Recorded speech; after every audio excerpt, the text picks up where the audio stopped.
हथ फड़ जिन्हों भी मैं टुरना सिखाया है, उन्हें ही फिर एक दिन डंग सीने लाया है। हथ फड़ जिन्हों भी मैं टुरना सिखाया है, उन्हें ही फिर एक दिन डंग सीने लाया है। जागी उत्ते जिदे लई सुखरे लभदे, दुखां विच पा के सानू उन्हें ही रुवाया है। एक पासे लड़े कली जिंदड़ी नमाणी पई, एक पासे रल जग जोर अजमाया है। गैरां नाल ते असीं बड़ा निबड़ना खूब सी, गैरां नाल ते असीं बड़ा निबड़ना खूब सी। कोई अपना सी जिन्हें साडे सिर नूं नवाया है। हाड़ वाली धुप्प आन सिरी उत्ते चढ़ गई, हाड़ वाली धुप्प आन सिरी उत्ते चढ़ गई। साड़ साड़ उन्हें मेरे पिंडे नूं सुकाया है। ए जिंदगी दे रंग सारे दुनिया ते वेख ले, ए जिंदगी दे रंग सारे दुनिया ते वेख ले। मैं जल्लो मड़ो लारी एडे चिंगची चलाया है। कमाया जो कुछ भी मैं तुसी सारे वेख लो, कमाया जो कुछ भी मैं तुसी सारे वेख लो।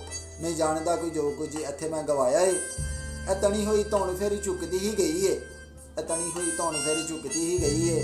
थां थां जाके इन्हें मैनू भी झुकाया है।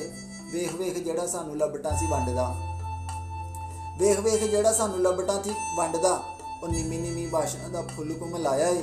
सच पुछो वहीद वाली खेड मुक गई है, सच पुछो वहीद वाली खेड मुक गई है। पता नहीं मैं किदे लिए मन पर चाया है। हथ फड़ जिन्हों भी मैं टुरना सिखाया है।